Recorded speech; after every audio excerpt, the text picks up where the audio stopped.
आखिर क्यों? लोग मानते हैं कि भारत का जो संविधान है उसे डॉक्टर अंबेडकर ने ही बनाया। आज हम इसी बारे में आपको बताएंगे। बस आपसे दरख्वास्त है कि इस वीडियो को पूरा देखें, तभी आपको पूरी बात समझ आएगी। तो चलिए शुरू करते हैं इस वीडियो को।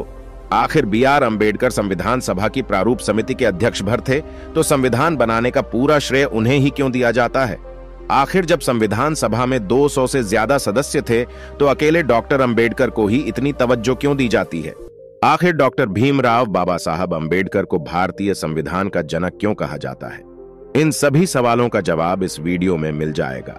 द्वितीय विश्व युद्ध की समाप्ति के साथ ही यह तय हो गया था कि अब अंग्रेज भारत पर लंबे वक्त तक शासन नहीं कर सकेंगे। लेकिन अगर अंग्रेज भारत छोड़कर जाते हैं तो इतने बड़े देश की जिम्मेदारी सौंपी किसे जाए? आखिर वो कौन होगा जिसके हवाले पूरा देश होगा? आखिर कांग्रेस में वो कौन कौन से नेता होंगे जिन्हें अंग्रेज देश चलाने की जिम्मेदारी देंगे? इसी सवाल का जवाब तलाशने के लिए 23 मार्च 1946 को कैबिनेट मिशन का एक दल दिल्ली पहुंचे। इस टीम में 3 लोग शामिल थे: Patrick Lawrence, sir Stafford Cripps और A.B. अलेक्जेंडर। इस दल ने सभी पक्षों से मिलकर बात की और 16 मई 1946 को यह कैबिनेट मिशन इस निष्कर्ष पर पहुंचा कि भारत की आजादी के बाद अंग्रेज भारत के सत्ता संविधान सभा को सौंप देंगे। इस संविधान सभा में कौन कौन होगा, इसके लिए चुनाव होगा।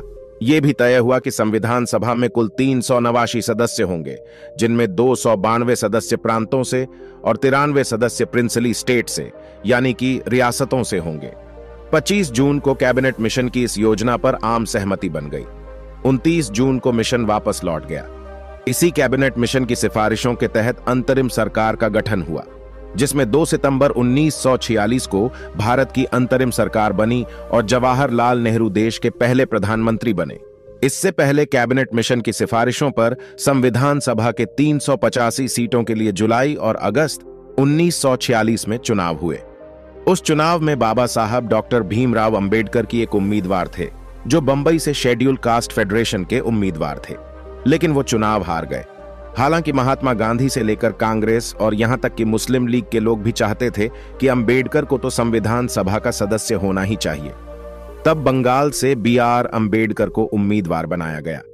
मुस्लिम लीग के वोटों के जरिए डॉक्टर अंबेडकर वो चुनाव जीत गए और संविधान सभा के सदस्य बन गए। लेकिन अभी तो असली कहानी बाकी थी, जिसमें मुस्लिम लीग ने कैबिनेट मिशन के चुनावी प्रस्ताव को स्वीकार कर लिया था। उसी मुस्लिम लीग ने संविधान सभा में शामिल होने से ही इनकार कर। इस बीच 6 दिसंबर 1946 को ब्रिटिश सरकार ने यह मान भी लिया कि 2 देश और 2 संविधान सभाएं बन सकती। ब्रिटिश सरकार के इस माननीय भर को मुस्लिम लीग ने अपनी जीत के तौर पर देखा